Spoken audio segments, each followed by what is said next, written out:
नमस्कार। प्रस्तुत है कथा सम्राट मुंशी प्रेमचंद द्वारा लिखी हुई कहानी फातेहा।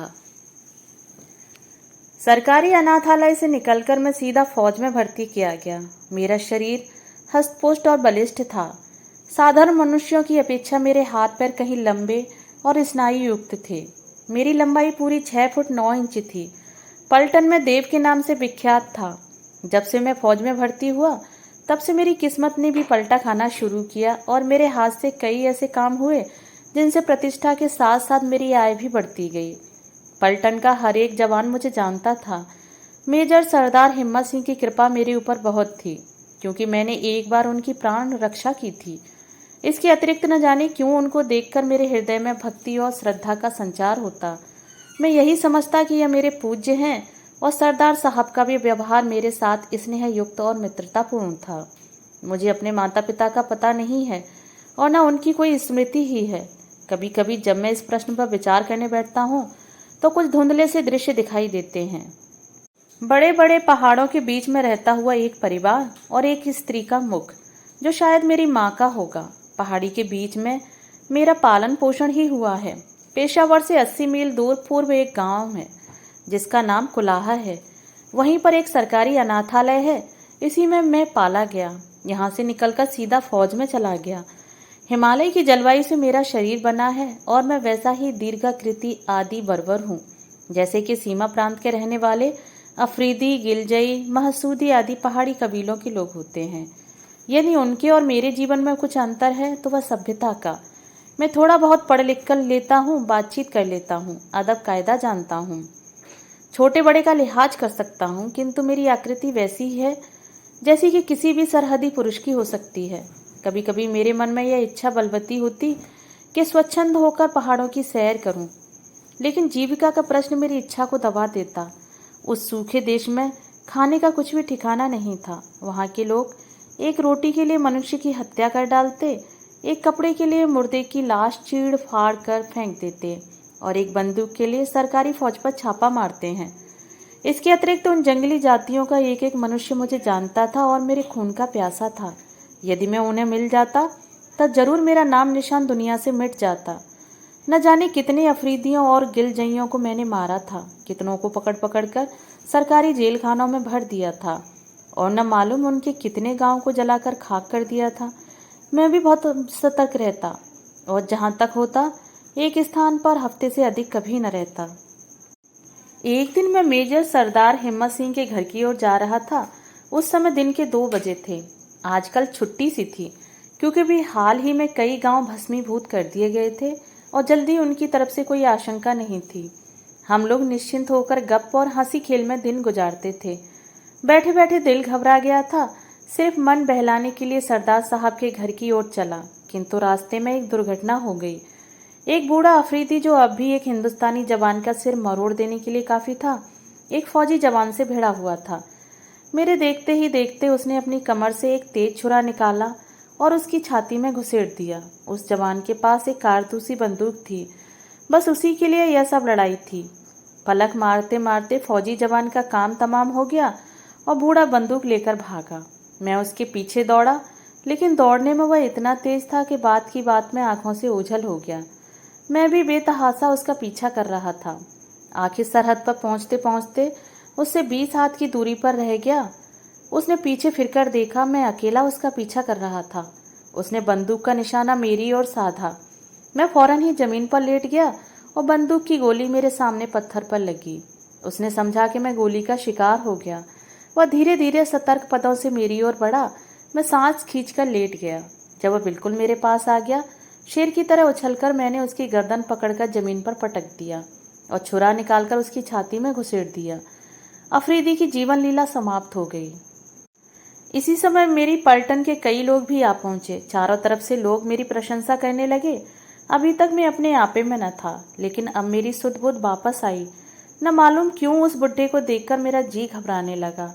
अभी तक न मालूम कितने ही अफरीदियों को मारा था, लेकिन अभी भी मेरा हृदय इतना घबराया न था। मैं जमीन पर बैठ गया और उस बुड्ढे की ओर देखने लगा। पलटन के जवान भी पहुंच गए और मुझे घायल जानकर अनेक प्रकार के प्रश्न करने लगे। धीरे धीरे मैं उठा और चुपचाप शहर की ओर चला। सिपाही मेरे पीछे पीछे उसी बुढ़े की लाश घसीटते हुए चले। शहर के निवासियों ने मेरी जय जयकार का तांता बांध दिया। मैं चुपचाप मेजर सरदार हिम्मत सिंह के घर में घुस गया। सरदार साहब उस समय अपने खास कमरे में बैठे हुए कुछ लिख रहे थे। उन्होंने मुझे देखकर पूछा, क्यों, उस अफरीदी को मार आए? मैंने बैठते हुए कहा, जी हाँ, लेकिन सरदार साहब, न जाने क्यों मैं कुछ बुज़दिल हो गया हूँ। सरदार साहब ने आश्चर्य से कहा, असद खां और बुज़दिल, यह दोनों एक जगह होना नामुमकिन है।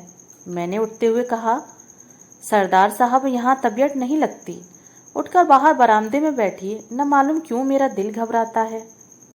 सरदार साहब उठकर मेरे पास आए और स्नेह से मेरी पीठ पर हाथ फेरते हुए कहा, असद, तुम दौड़ते दौड़ते थक गए हो और कोई बात नहीं है। अच्छा चलो बरामदे में बैठें, शाम की ठंडी हवा तुम्हें ताज़ा कर देगी। सरदार साहब और मैं दोनों बरामदे में जाकर कुर्सियों पर बैठ गए। शहर के चौमुहाने पर उसी वृद्ध की लाश रखी गई थी और चारों तरफ भीड़ लगी हुई थी। बरामदे में जब मुझे बैठे हुए देखा तो लोग मेरी ओर इशारा करने लगे। सरदार साहब ने यह दृश्य देखकर कहा, असद खां, देखा लोगों की निगाह में तुम कितने ऊंचे हो। तुम्हारी वीरता को यहाँ का बच्चा बच्चा सराहता था। अब भी तुम कहते हो कि मैं बुज़दिल हूँ। मैंने मुस्कराकर कहा, जब से इस बुढ़े को मारा है तब से मेरा दिल मुझे धिक्कार रहा है। सरदार साहब ने हंसकर कहा, क्योंकि तुमने अपने से निर्बल को मारा है। मैंने अपनी दिल जमई करते हुए कहा, मुमकिन है ऐसा ही हो। इसी समय एक अफरीदी रमणी धीरे धीरे आकर सरदार साहब के मकान के सामने खड़ी हो गई। जो ही सरदार साहब ने देखा, उनका मुंह सफ़ेद पड़ गया। उनकी भयभीत दृष्टि उसकी ओर से फिरकर मेरी ओर हो गई। मैं भी आश्चर्य से उनके मुंह की ओर निहारने लगा। उस रमणी का सा सुगठित शरीर मर्दों का भी कम होता है। खाकी रंग के मोटे कपड़े का पायजामा और नीले रंग का मोटा कुर्ता पहने हुए थी। बलूची औरतों की तरह सिर पर रूमाल बंधा हुआ था। रंग चंपई था और यौवन की आभा फूट फूट कर बाहर निकली पड़ती थी। इस समय उसकी आंखों में ऐसी भीषणता थी जो किसी के दिल में भय का संचार करती। रमणी की आंखें सरदार साहब की ओर से फिरकर मेरी ओर आईं और उसने यूं घूरना शुरू किया कि मैं भी भयभीत हो गया। रमणी ने सरदार साहब की ओर देखा और फिर जमीन पर थूक दिया और फिर मेरी ओर देखती हुई धीरे धीरे दूसरी ओर चली गई। रमणी को जाते देखकर सरदार साहब की जान में जान आई। मेरे सिर पर भी एक बोझ हट गया। मैंने सरदार साहब से पूछा, क्यों, क्या आप जानते हैं? सरदार साहब ने एक गहरी ठंडी सांस लेकर कहा, हाँ बखूबी। एक समय था जब यह मुझ पर जान देती थी और वास्तव में अपनी जान पर खेलकर मेरी रक्षा भी करती थी, लेकिन अब इसको मेरी सूरत से नफरत है। इसी ने मेरी स्त्री की हत्या की है। इसे जब भी कभी देखता हूँ मेरे होश हवास काफूर हो जाते हैं और वही दृश्य मेरी आंखों के सामने नाचने लगता है। मैंने भय विह्वल स्वर में पूछा, सरदार साहब, उसने मेरी ओर भी तो बड़ी भयानक दृष्टि से देखा था। न मालूम क्यों मेरे भी रोए खड़े हो गए थे। सरदार साहब ने सिर हिलाते हुए बड़ी गंभीरता से कहा, असद खां, तुम भी होशियार रहो। शायद इस बूढ़े अफरीदी से इसका संपर्क है। मुमकिन है यह इसका भाई या बाप हो। तुम्हारी ओर इसका देखना कोई मानी रखता है। बड़ी भयानक स्त्री है। सरदार साहब की बात सुनकर मेरी नस नस कांप उठी। मैंने बातों का सिलसिला दूसरी ओर फेरते हुए कहा, सरदार साहब, आप इसको पुलिस के हवाले क्यों नहीं कर देते? इसको फांसी हो जाएगी। सरदार साहब ने कहा, भाई असद खां, इसने मेरे प्राण बचाए थे और शायद अब भी मुझे चाहती है। इसकी कथा बहुत लंबी है, कभी अवकाश मिला तो कहूँगा। सरदार की बातों से मुझे भी कौतूहल हो रहा था। मैंने उनसे यह वृत्तांत सुनाने के लिए आग्रह करना शुरू किया। पहले तो उन्होंने टालना चाहा, पर जब मैंने बहुत जोर दिया तो विवश होकर बोले, असद, मैं तुम्हें अपना भाई समझता हूँ, इसलिए तुमसे कोई पर्दा न रखूँगा। लो सुनो। असद खां, 5 साल पहले मैं इतना वृद्ध न था जैसे कि अब दिखाई पड़ता हूँ। उस समय मेरी आयु 40 वर्ष से अधिक न थी। एक भी बाल सफ़ेद न हुआ था और उस समय मुझ में इतना बल था कि 2 जवानों को मैं लड़ा देता। जर्मनों से मैं मुठभेड़ की है और न मालूम कितनों को यमलोक का रास्ता दिखा दिया है। जर्मन युद्ध के बाद मुझे यहाँ सीमांत प्रांत पर काली पलटन का मेजर बनाकर भेजा गया। जब पहले पहल मैं यहाँ आया तो यहाँ कठिनाइयाँ सामने आईं, लेकिन मैंने उनकी जरा परवाह न की और धीरे धीरे उन सब पर विजय पाई। सबसे पहले यहाँ आकर मैंने पश्तो सीखना शुरू किया। पश्तो के बाद और ज़बानें सीखीं, यहाँ तक कि मैं उनको बड़ी आसानी और मुहावरों के साथ बोलने लगा। फिर इसके बाद कई आदमियों की टोलियाँ बनाकर देश का अंतर्भाग भी छान डाला। इस पड़ताल में कई बार मैं मरते मरते बचा, किंतु सब कठिनाइयां झेलते हुए मैं यहाँ पर सकुशल रहने लगा। उस जमाने में मेरे हाथ से ऐसे ऐसे काम हो गए जिनसे सरकार में मेरी बड़ी नामवरी और प्रतिष्ठा भी हो गई। एक बार कर्नल हैमिल्टन की मैम साहब को मैंने अकेले छुड़ा लाया था और कितने ही देशी आदमियों और औरतों के प्राण मैंने बचाए हैं। यहाँ पर आने के 3 साल बाद में मेरी कहानी आरंभ होती है। एक रात मैं अपने कैंप में लेटा हुआ था। अफरीदियों से लड़ाई हो रही थी। दिन के थके मांदे सैनिक गाफिल पड़े थे। कैंप में सन्नाटा था। लेटे लेटे मुझे भी नींद आ गई। जब मेरी नींद खुली तो देखा कि छाती पर एक अफरीदी, जिसकी आयु मेरी आयु से लगभग दूनी होगी, सवार है और मेरी छाती में छुरा घुसेड़ने ही वाला है। मैं पूरी तरह से उसके अधीन था। कोई भी बचने का उपाय न था। किंतु उस समय मैंने बड़े ही धैर्य से काम लिया और पश्तो भाषा में कहा, मुझे मारो नहीं, मैं सरकारी फौज में अफसर हूँ। मुझे पकड़कर ले चलो, सरकार तुमको रुपया देकर मुझे छुड़ाएगी। ईश्वर की कृपा से मेरी बात उसके मन में बैठ गई। कमर से रस्सी निकालकर मेरे हाथ पैर बांधे और फिर कंधे पर बोझ की तरह लाद कर खेमे से बाहर आया। बाहर मार काट का बाजार गर्म था। उसने एक विचित्र प्रकार से चिल्लाकर कुछ कहा और मुझे कंधे पर लादे हुए जंगल की ओर भागा। यह मैं नहीं कह सकता कि उसको मेरा बोझ कुछ भी न मालूम होता था और बड़ी तेजी से भागा जा रहा था।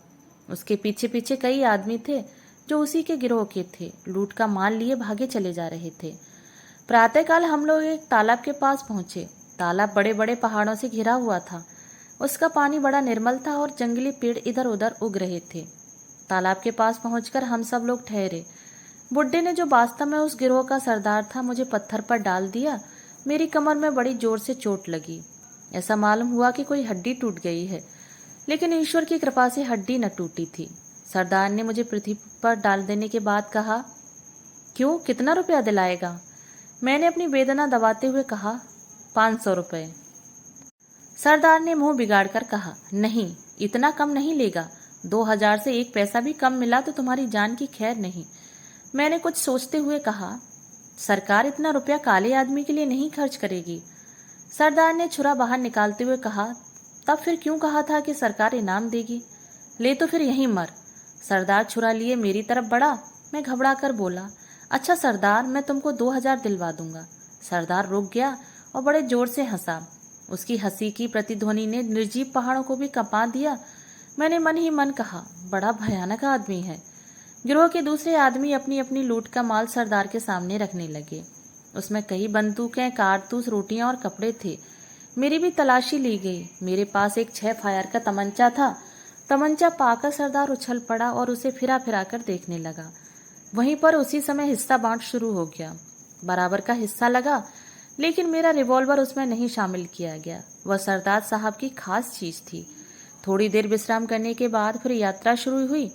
इस बार मेरे पैर खोल दिए गए और साथ साथ चलने को कहा। मेरी आंखों पर पट्टी भी बांध दी गई ताकि मैं रास्ता न देख सकूं। मेरे हाथ रस्सी से बांधे हुए थे और उसका एक सिरा एक अफरीदी के हाथ में था। चलते चलते मेरे पैर दुखने लगे, लेकिन उनकी मंजिल पूरी नहीं हुई। सिर पर जेठ का सूरज चमक रहा था। पैर जले जा रहे थे।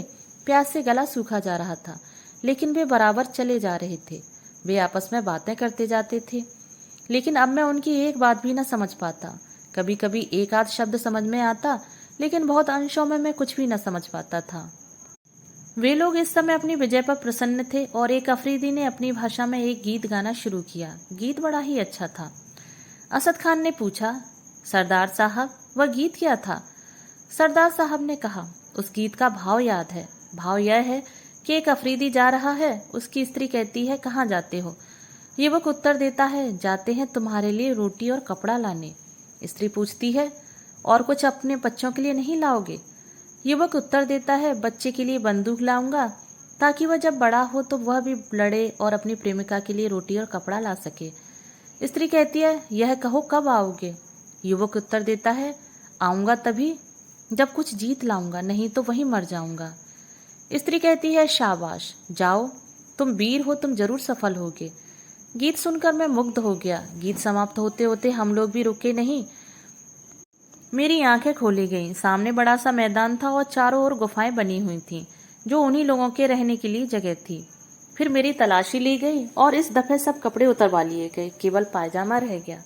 सामने एक बड़ा सा शिलाखंड रखा हुआ था। सब लोगों ने मिलकर उसे हटाया और मुझे उसी ओर ले चले। मेरी आत्मा कांप उठी। यह तो जिंदा कब्र में डाल देंगे। मैंने बड़ी ही वेदनापूर्ण दृष्टि से सरदार की ओर देखकर कहा, सरदार, सरकार तुम्हें रुपया देगी, मुझे मारो नहीं। सरदार ने हंसकर कहा, तुम्हें मारता कौन है, कैद किया जाता है। इस घर में बंद रहोगे, जब रुपया आ जाएगा छोड़ दिए जाओगे। सरदार की यह बात सुनकर मेरे प्राण में प्राण आए। सरदार ने मेरी पॉकेट बुक और पेंसिल सामने रखते हुए कहा, लो इसमें लिख दो, अगर एक पैसा भी कम आया तो तुम्हारी जान की खैर नहीं। मैंने कमिश्नर साहब के नाम एक पत्र लिखकर दे दिया। उन लोगों ने मुझे उसी अंधकूप में लटका दिया और रस्सी खींच ली। सरदार साहब ने एक लंबी सांस ली और कहना शुरू किया, असद खान, जिस समय मैं उस कुएं में लटकाया जा रहा था, मेरी अंतरात्मा कांप रही थी। नीचे घटा घोप अंधकार की जगह हल्की चांदनी छाई हुई थी। भीतर से गुफा न बहुत छोटी और न बहुत बड़ी थी। फर्श खुरदरा था। ऐसा मालूम होता था कि बरसों यहाँ पर पानी की धारा गिरी है और यह गड़ा तब जाकर तैयार हुआ है। पत्थर की मोटी दीवार से वह कूप घिरा हुआ था और उसमें जहां तहां छेद थे जिनसे प्रकाश और वायु आती थी। नीचे पहुंचकर मैं अपनी दशा का हेर फेर सोचने लगा। दिल बहुत घबराता था। काल कोठरी की यंत्रणा भोगना भी भाग्य में विधाता ने लिख दिया था। धीरे धीरे संध्या का आगमन हुआ। उन लोगों ने अभी तक मेरी कुछ खोज खबर न ली थी। भूख से आत्मा व्याकुल हो रही थी। बार बार विधाता और अपने को कोसता। जब मनुष्य निरुपाय हो जाता है तो विधाता को कोसता है। अंत में एक छेद से 4 बड़ी बड़ी रोटियां किसी ने बाहर से फेंकी। जिस तरह कुत्ता एक रोटी के टुकड़े पर दौड़ता है, वैसे ही मैं दौड़ा और उठाकर उस छेद की ओर देखने लगा। लेकिन फिर किसी ने कुछ न फेंका और न कुछ आदेश ही मिला। मैं बैठकर रोटियां खाने लगा। थोड़ी देर बाद उसी छेद पर एक लोहे का प्याला रख दिया गया जिसमें पानी भरा हुआ था। मैंने परमात्मा को धन्यवाद देकर पानी उठाकर पिया। जब आत्मा कुछ तृप्त हुई तो कहा, थोड़ा पानी और चाहिए। इस पर दीवार की उस ओर से एक भीषण हंसी की प्रतिध्वनि सुनाई दी और किसी ने खनखनाते हुए स्वर में कहा, पानी अब कल मिलेगा, प्याला दे दो, नहीं तो कल भी पानी नहीं मिलेगा। क्या करता, हार कर प्याला वहीं पर रख दिया। इसी प्रकार कई दिन बीत गए। नित्य दोनों समय 4 रोटियां और एक प्याला पानी मिल जाता। धीरे धीरे भी मैंने इस शुष्क जीवन का आदी हो गया। निर्जनता अब उतनी न खलती। कभी कभी मैं अपनी भाषा में और कभी कभी पश्तो में गाता। इससे तबीयत कुछ बहल जाती और हृदय भी शांत हो जाता। एक दिन रात्रि के समय में एक पश्तो गीत गा रहा था। मजनू झुलसाने वाले बगलों से कह रहा था, तुम में क्या वह हरारत नहीं है जो काफिलों को जलाकर खाक कर देती है? आखिर वह गर्मी मुझे क्यों नहीं जलाती? क्या इसलिए कि मेरे अंदर खुद एक ज्वाला भरी हुई है? देखो, जब लैला ढूंढती हुई यहाँ आवे तो मेरा शरीर बालू से ढक देना, नहीं तो शीशे की तरह लैला दिल टूट जाएगा। मैंने गाना बंद कर दिया। उसी समय छेद से किसी ने कहा, कैदी, फिर तो गाओ। मैं चौंक पड़ा। कुछ खुशी भी मिली, कुछ आश्चर्य भी। पूछा, तुम कौन हो? उसी छेद से उत्तर मिला, मैं हूँ तूरिया, सरदार की लड़की। मैंने पूछा, क्या तुमको यह गाना पसंद है? तूरिया ने उत्तर दिया, हाँ कैदी, गाओ, मैं फिर सुनना चाहती हूँ। मैं हर्ष से गाने लगा। गीत समाप्त होने पर तूरिया ने कहा, तुम रोज यही गीत मुझे सुनाया करो, इसके बदले में मैं तुमको और रोटियां और पानी दूंगी। तूरिया चली गई। इसके बाद मैं सदा रात के समय वही गीत गाता और तूरिया सदा दीवार के पास आकर सुनती। मेरे मनोरंजन का एक मार्ग निकल आया। धीरे धीरे 1 मास बीत गया, पर किसी ने अभी तक मेरे छुड़ाने के लिए रुपया न भेजा। ज्यों-ज्यों दिन बीतते जाते मैं अपने जीवन से निराश होता जाता। ठीक 1 महीने बाद सरदार ने आकर कहा, कैदी, अगर कल तक रुपया न आएगा तो तुम मार डाले जाओगे। अब रोटियां नहीं खिला सकता। मुझे जीवन की कुछ आशा न रही। उस दिन मुझसे खाया गया और न पिया गया। रात हुई, फिर रोटियां फेंक दी गईं, लेकिन खाने की इच्छा नहीं हुई। निश्चित समय पर तूरिया ने आकर कहा, कैदी, गाना गाओ। उस दिन मुझे कुछ अच्छा न लगता था। मैं चुप रहा। तूरिया ने फिर कहा, कैदी, क्या सो गया? मैंने बड़े ही मलिन स्वर में कहा, नहीं, आज सोकर क्या करूं? कल सोऊंगा कि फिर जागना न पड़ेगा। तूरिया ने प्रश्न किया, क्यों? क्या सरकार रुपया न भेजेगी? मैंने उत्तर दिया, भेजेगी तो, लेकिन कल तो मैं मार डाला जाऊंगा। मेरे मरने के बाद रुपया आया भी तो मेरे किस काम का?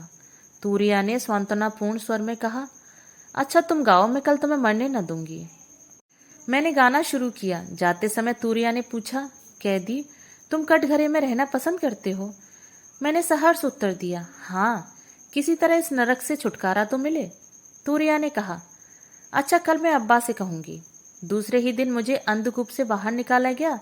मेरे दोनों पैर 2 मोटी शहतीरों के छेदों में बंद कर दिए गए और वह काठ की ही कीलों से प्राकृतिक गड्ढों में कस दिए गए। सरदार ने मेरे पास आकर कहा, कैदी 15 दिन की अवधि और दी जाती है, इसके बाद तुम्हारी गर्दन तन से अलग कर दी जाएगी। आज दूसरा खत अपने घर को लिखो, अगर ईद तक रुपया ना आया तो तुम्ही को हलाल किया जाएगा। मैंने दूसरा पत्र लिखकर दे दिया। सरदार के जाने के बाद तूरिया आई। यह वही रमणी थी जो अभी गई है। यही उस सरदार की लड़की थी। यही मेरा गाना सुनती थी और इसी ने सिफारिश करके मेरी जान बचाई थी। तूरिया ने आकर मुझे देखा। मैं भी उसकी ओर देखने लगा। तूरिया ने पूछा, कैदी घर में तुम्हारे कौन कौन है? मैंने बड़े ही कातर स्वर में कहा, 2 छोटे छोटे बालक और कोई नहीं। मुझे मालूम था कि अफरीदी बच्चों को बहुत प्यार करते हैं। तूरिया ने पूछा, उनकी माँ नहीं है? मैंने केवल दया उपजाने के लिए कहा, नहीं, उनकी माँ मर गई है, वे अकेले हैं। मालूम नहीं जीते हैं या मर गए, क्योंकि मेरे सिवाय उनकी देखरेख करने वाला और कोई न था। कहते कहते मेरी आंखों से आंसू भर आए। तूरिया की भी आंखें सूखी न रहीं। तूरिया ने अपना आवेग संभालते हुए कहा, तो तुम्हारे कोई नहीं है?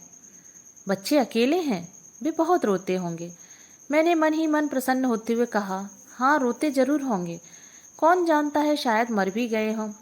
तूरिया ने बात काट कर कहा, नहीं अभी मरे ना होंगे। अच्छा तुम रहते कहाँ हो? मैं जाकर पता लगा के आऊंगी। मैंने अपने घर का पता बता दिया। उसने कहा, उस जगह तो मैं कई बार हो आई हूँ, बाजार से सौदा लेने में अक्सर जाती हूँ। अब जाऊंगी तो तुम्हारे बच्चों की भी खबर ले आऊंगी। मैंने शंकित हृदय से पूछा, कब जाऊंगी? उसने कुछ सोचकर कहा, उस जुमे रात को जाऊंगी। अच्छा तुम वही गीत गाओ। मैंने आज बड़ी उमंग और उत्साह से गाना शुरू किया। मैंने आज देखा कि उसका असर तूरिया पर कैसा पड़ता है। उसका शरीर कांपने लगा, आंखें डबडबा आईं, गाल पीले पड़ गए और वह कांपती हुई बैठ गई। उसकी दशा देखकर मैंने दूने उत्साह से गाना शुरू किया और अंत में कहा, तूरिया अगर मैं मारा जाऊं तो मेरे बच्चों को मेरे मरने की खबर देना। मेरी बात का पूरा असर पड़ा। तूरिया ने भर्राए हुए स्वर में कहा, कैदी तुम मरोगे नहीं, मैं तुम्हारे बच्चों के लिए तुम्हें छोड़ दूंगी। मैंने निराश होकर कहा, तूरिया तुम्हारे छोड़ देने से मैं बच नहीं सकता। इस जंगल में मैं भटक भटक कर मर जाऊंगा और फिर तुम पर भी मुसीबत आ सकती है। अपनी जान के लिए तुमको मुसीबत में न डालूंगा। तूरिया ने कहा, मेरे लिए तुम चिंता न करो, मेरे ऊपर कोई शक न करेगा। मैं सरदार की लड़की हूँ, जो कहूंगी वही सब मान लेंगे। लेकिन क्या तुम जाकर रुपया भेज दोगे? मैंने प्रसन्न होकर कहा, हाँ तूरिया मैं रुपया भेज दूंगा। तूरिया ने जाते हुए कहा, तो मैं भी तुम्हें छुटकारा दिला दूंगी।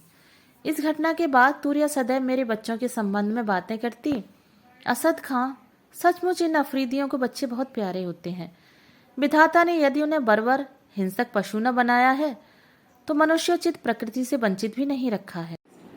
आखिर जुमेरात आई और अभी तक सरदार वापस न आया, न कोई उस गिरोह का आदमी ही वापस आया। उस दिन संध्या समय तूरिया ने आकर कहा, कैदी अब मैं नहीं जा सकती, क्योंकि मेरा पिता अभी तक नहीं आया। यदि कल भी ना आया तो मैं तुम्हें रात को छोड़ दूंगी। तुम अपने बच्चों के पास जाना, लेकिन देखो रुपया भेजना न भूलना। मैं तुम पर विश्वास करती हूँ। मैंने उस दिन बड़े उत्साह से गाना गाया। आधी रात तक तूरिया सुनती रही, फिर सोने चली गई। मैं भी ईश्वर से मनाता रहा कि कल और सरदार न आए। काठ में बंधे बंधे मेरा पैर बिल्कुल निकम्मा हो गया था। तमाम शरीर दुख रहा था। इससे तो मैं काल कोठरी में ही अच्छा था, क्योंकि वहां हाथ पैर तो हिला डुला सकता था। दूसरे दिन भी गिरोह वापस न आया। उस दिन तूरिया बहुत चिंतित थी। शाम को आकर तूरिया ने मेरे पैर खोलकर कहा, कैदी अब तुम जाओ, चलो तुम्हें थोड़ी दूर तक पहुंचा दूं। थोड़ी देर तक मैं अवश्य लेटा रहा। धीरे धीरे मेरे पैर ठीक हुए और ईश्वर को धन्यवाद देता हुआ मैं तूरिया के साथ चल दिया।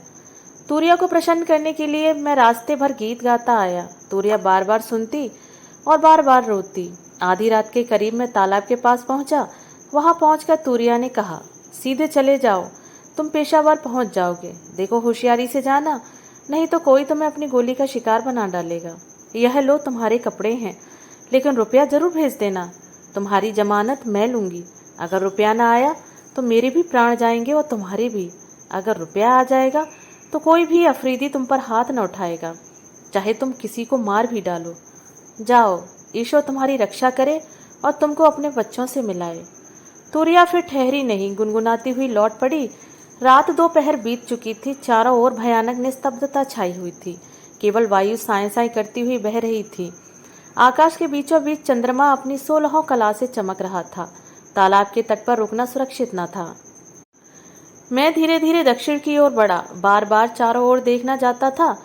ईश्वर की कृपा से प्रातः काल होते होते मैं पेशावर की सरहद पर पहुंच गया। सरहद पर सिपाहियों का पहरा था। मुझे देखते ही तमाम फौज भर में हलचल मच गई। सभी लोग मुझे मरा समझे हुए थे। जीता जागता लौटा हुआ देखकर सभी प्रसन्न हो गए। कर्नल हैमिल्टन साहब भी समाचार पाकर उसी समय मिलने आए और सब हालचाल पूछकर कहा, मेजर साहब, मैं आपको मरा हुआ समझता था। मेरे पास तुम्हारे 2 पत्र आए थे, लेकिन मुझे स्वप्न में भी विश्वास न हुआ था कि ये तुम्हारे लिखे हुए हैं। मैं तो उन्हें जाली समझता था। ईश्वर को धन्यवाद है कि तुम जीते बच गए। मैंने कर्नल साहब को धन्यवाद दिया और मन ही मन कहा, काले आदमी का लिखा हुआ जाली था, और कहीं अगर गोरा आदमी लिखता तो 2 दिन की कौन कहे 4000 रुपया पहुंच जाता।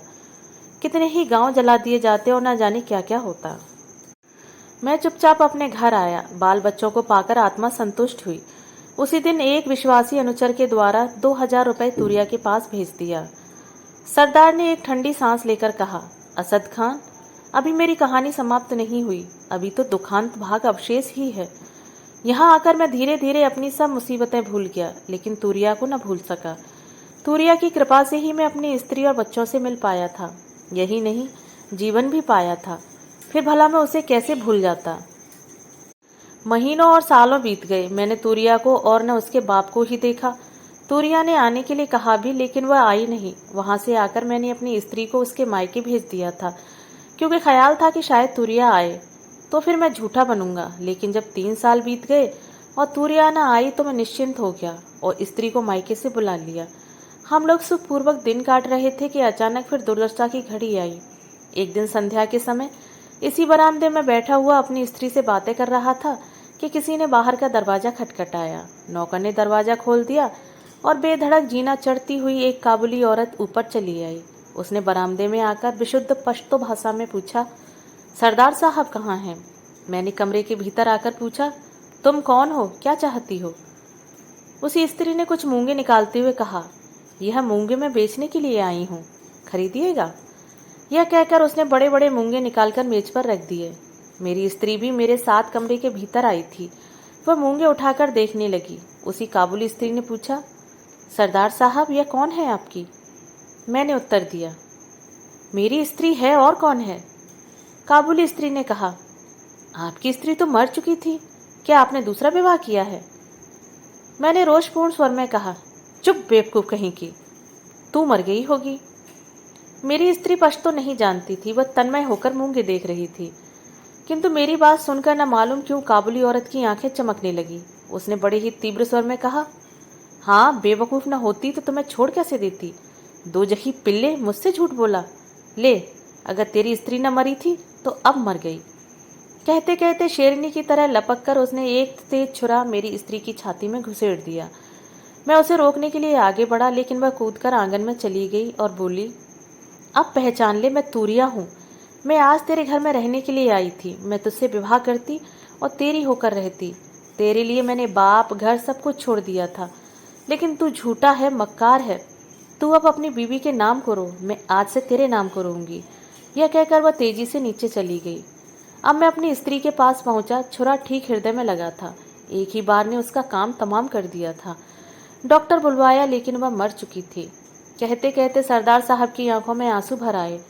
उन्होंने अपनी भीगी हुई आंखों को पोंछकर कहा, असद खान, मुझे स्वप्न में भी अनुमान न था कि तूरिया इतनी पिशाच हृदय हो सकेगी।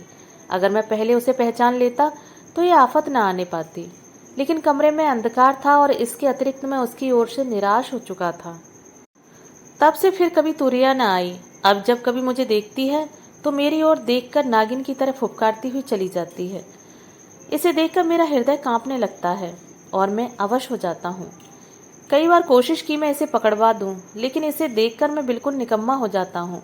हाथ पैर काबू में नहीं रहते। मेरी सारी वीरता हवा हो जाती है। यही नहीं, तूरिया का मोह अब भी मेरे ऊपर है। मेरे बच्चों को हमेशा वह कोई न कोई बहुमूल्य चीज दे जाती है। जिस दिन बच्चे उसे नहीं मिलते दरवाजे के भीतर फेंक जाती है। उनमें एक कागज का टुकड़ा बंधा होता है जिसमें लिखा रहता है सरदार साहब के बच्चों के लिए। मैं अभी तक इस स्त्री को नहीं समझ पाया। जितना ही समझने का यत्न करता हूँ उतनी ही याद कठिन होती जाती है। नहीं समझ में आता कि यह मान भी है या राक्षसी। इसी समय सरदार साहब के लड़के ने आकर कहा, देखिए वही औरत यह सोने का ताबीज दे गई है। सरदार ने मेरी ओर देखकर कहा, देखा असद खान, मैं तुमसे कहता न था।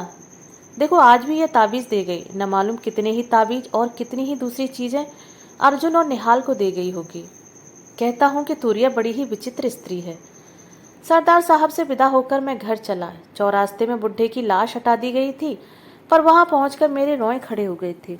मैं आप ही आप 1 मिनट वहां खड़ा हो गया। सहसा पीछे देखा, छाया की भांति एक स्त्री मेरे पीछे पीछे चली आ रही थी। मुझे खड़ा देखकर वह स्त्री रुक गई और एक दुकान में कुछ खरीदने लगी। मैंने अपने हृदय से प्रश्न किया, क्या वह तूरिया है? हृदय ने उत्तर दिया, हाँ शायद वही है। तूरिया मेरा पीछा क्यों कर रही है? यह सोचता हुआ मैं घर पहुंचा और खाना खाकर लेटा, पर आज की घटनाओं का मुझ पर ऐसा असर पड़ा था कि किसी तरह भी नींद न आती थी। जितना ही मैं सोने का यत्न करता उतनी ही नींद मुझसे दूर भागती। फौजी घड़ियाल ने 12 बजाए, 1 बजाए, 2 बजाए, लेकिन मुझे नींद न थी। मैं करवटें बदलता हुआ सोने का उपक्रम कर रहा था। इसी उधेड़-बुन में कब नींद ने मुझे धर दबाया मुझे जरा भी याद नहीं। यद्यपि मैं सो रहा था लेकिन मेरा ज्ञान जगा रहा था। मुझे ऐसा मालूम हुआ कि कोई स्त्री जिसकी आकृति तूरिया से बहुत कुछ मिलती थी लेकिन उससे कहीं अधिक भयावनी थी, दीवार फोड़कर भीतर घुस आई है। उसके हाथ में एक तेज छुरा है जो लालटेन के प्रकाश में चमक रहा है। वो दबे पांव सतर्क नेत्रों से ताकती हुई धीरे धीरे मेरी ओर बढ़ रही है। मैं उसे देखकर उठना चाहता हूँ लेकिन हाथ पैर मेरे काबू में नहीं है, मानो उनमें जान है ही नहीं। वह स्त्री मेरे पास पहुंच गई, थोड़ी देर तक मेरी ओर देखा और फिर अपने छुरे वाले हाथ को ऊपर उठाया। मैं चिल्लाने का उपक्रम करने लगा लेकिन मेरी घिघी बंद गई। शब्द कंठ से फूटा ही नहीं। उसने मेरे दोनों हाथों को अपने घुटने के नीचे दबाया और मेरी छाती पर सवार हो गई। मैं छटपटाने लगा और मेरी आंख खुल गई। सचमुच एक काबुली औरत मेरी छाती पर सवार थी। उसके हाथ में छुरा था और वह छुरा मारना ही चाहती थी। मैंने कहा, कौन, तूरिया? यह वास्तव में तूरिया ही थी। उसने मुझे बलपूर्वक दबाते हुए कहा, हाँ मैं तूरिया हूँ। आज तूने मेरे बाप का खून किया है, उसके बदले में तेरी जान जाएगी। यह कहकर उसने अपना छुरा ऊपर उठाया। इसी समय मेरे सामने जीवन और मरण का प्रश्न था। जीवन की लालसा में मुझमें साहस का संचार किया। मैं मरने के लिए तैयार न था। मेरे अरमान और उमंगें अब भी बाकी थीं। मैंने बलपूर्वक अपना दाहिना हाथ छुड़ाने का प्रयत्न किया और एक ही झटके में मेरा हाथ छूट गया। मैंने अपनी पूरी ताकत से तूरिया का छुरा वाला हाथ पकड़ लिया।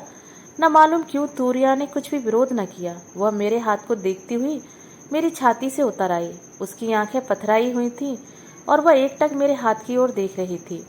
मैंने हंसकर कहा, तूरिया, अब तो पासा पलट गया।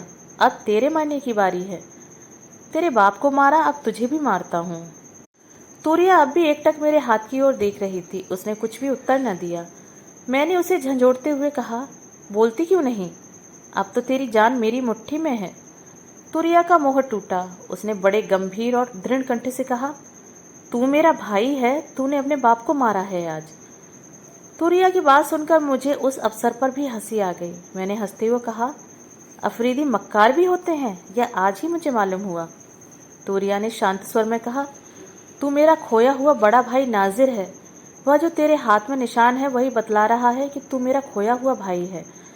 बचपन से ही मेरे हाथ में एक सांप गुदा हुआ था और यही मेरी पहचान फौजी रजिस्टर में भी लिखी हुई थी। मैंने हंसकर कहा, तूरिया, तू मुझे भुलावा नहीं दे सकती। मैं अब तुझे किसी तरह न छोड़ूंगा। तूरिया ने अपने हाथ से छुरा फेंककर कहा, सचमुच तू मेरा भाई है। अगर तुझे विश्वास नहीं होता तो देख, तेरे दाहिने हाथ में भी मेरी तरह सांप गुदा हुआ है। मैंने तूरिया के हाथ पर दृष्टि डाली तो वहां भी बिल्कुल मेरा ही जैसा सांप गुदा हुआ था। मैंने कुछ सोचते हुए कहा, तूरिया, मैं तेरा विश्वास नहीं कर सकता, यह इत्तेफाक की बात है। तूरिया ने कहा, मेरा हाथ छोड़ दे, मैं तुझ पर वार न करूंगी। अफरीदी झूठ नहीं बोलते। मैंने उसका हाथ छोड़ दिया। वह पृथ्वी पर बैठ गई और मेरी ओर देखने लगी। थोड़ी देर बाद उसने कहा, अच्छा तुझे अपने माँ बाप का पता है? मैंने सिर हिलाकर उत्तर दिया, नहीं। मैं सरकारी अनाथालय में पाला गया हूँ। मेरी बात सुनकर तूरिया उठ खड़ी हुई और बोली, तब तू मेरा खोया हुआ बड़ा भाई नाजिर ही है। मेरे पैदा होने के 1 साल पहले तू खोया था। मेरे माँ बाप तब सरकारी फौज पर छापा डालने के लिए आए थे और तू भी साथ था। मेरी माँ लड़ने में बड़ी होशियार थी, तो उनकी पीठ से बंधा हुआ था और वे लड़ रही थीं। इसी समय एक गोली उनके पैर में लगी और वे गिरकर बेहोश हो गईं। बस कोई तुझे खोलकर ले गया। मेरी माँ को मेरा बाप अपने कंधे पर उठा लाया, लेकिन तुझे खोज न सका। बहुत तलाश की, लेकिन कहीं भी तेरा पता न लगा। अम्मा अक्सर तेरी चर्चा किया करती थीं, उनके हाथ में भी निशान था। यह कहकर उसने फिर वही हाथ मुझे दिखलाया। मैं उसका और अपना सांप मिलाने लगा। वास्तव में दोनों सांप हूबहू एक से थे। बाल भर भी अंतर न था। मैं हताश सा होकर चारपाई पर गिर पड़ा। तूरिया मेरे पास बैठकर स्नेह से मेरे माथे का पसीना पोंछने लगी। उसने कहा, नाजिर, माँ कहती थी तू मरा नहीं, जिंदा है। एक दिन तू जरूर हम लोगों से मिलेगा। तूरिया की बात पर अब मुझे भी विश्वास हो चला था। जाने कौन मेरे हृदय में बैठा हुआ कह रहा था कि तूरिया जो कहती है ठीक है। मैंने एक लंबी सांस लेकर कहा, क्यों तूरिया?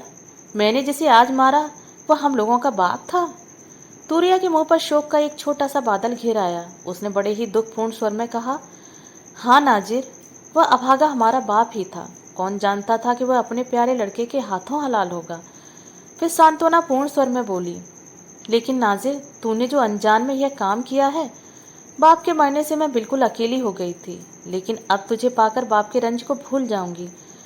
नाजिर, तू रंज न कर। तुझे क्या मालूम था कि कौन तेरा बाप है और कौन तेरी माँ?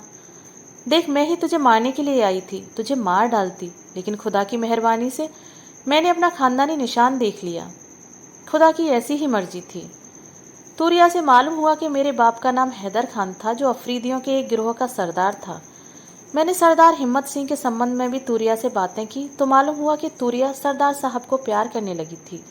वो हमारे बाप से लड़ भिड़कर सरदार साहब से निकाह करने आई थी, लेकिन वहाँ इनकी स्त्री को पाकर वह ईर्ष्या और क्रोध से पागल हो गई और उसने उनकी स्त्री की हत्या कर डाली। काबुली औरत के भेष में जाकर वह कुछ मजाक करना चाहती थी, लेकिन घटना चक्र उसे दूसरी ओर ले गया। मैंने सरदार साहब की दशा का वर्णन किया। सुनकर वह कुछ सोचती रही और फिर कहा, नहीं, वह आदमी झूठा और दगाबाज है। मैं उससे निकाह नहीं करूंगी, लेकिन तेरी खातिर अब सब भूल जाऊंगी। कल उनके बच्चों को ले आना, मैं प्यार करूंगी। प्रातःकाल तूरिया को देखकर मेरा नौकर आश्चर्य करने लगा। मैंने उससे कहा, यह मेरी बहन है। नौकर को मेरी बात पर विश्वास न हुआ। तब मैंने विस्तार पूर्वक सब हाल कहा और उसी समय अपने बाप की लाश की खबर लेने के लिए भेजा। नौकर ने आकर कहा, लाश अभी तक थाने पर रखी हुई है।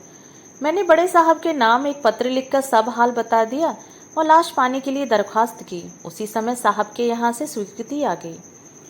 एक पत्र लिखकर मेजर साहब को भी बुलवाया। मेजर साहब ने आकर कहा, क्या बात है असद, इतनी जल्दी आने के लिए क्यों लिखा? मैंने हंसते हुए कहा, मेजर साहब, मेरा नाम अब असद नहीं रहा, मेरा असली नाम है नाजिर।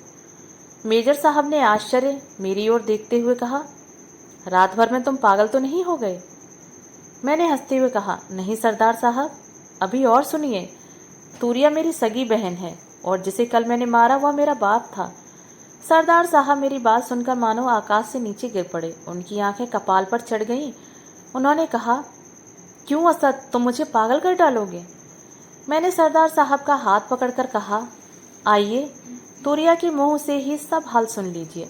तूरिया मेरे यहाँ बैठी हुई आपकी प्रतीक्षा कर रही है।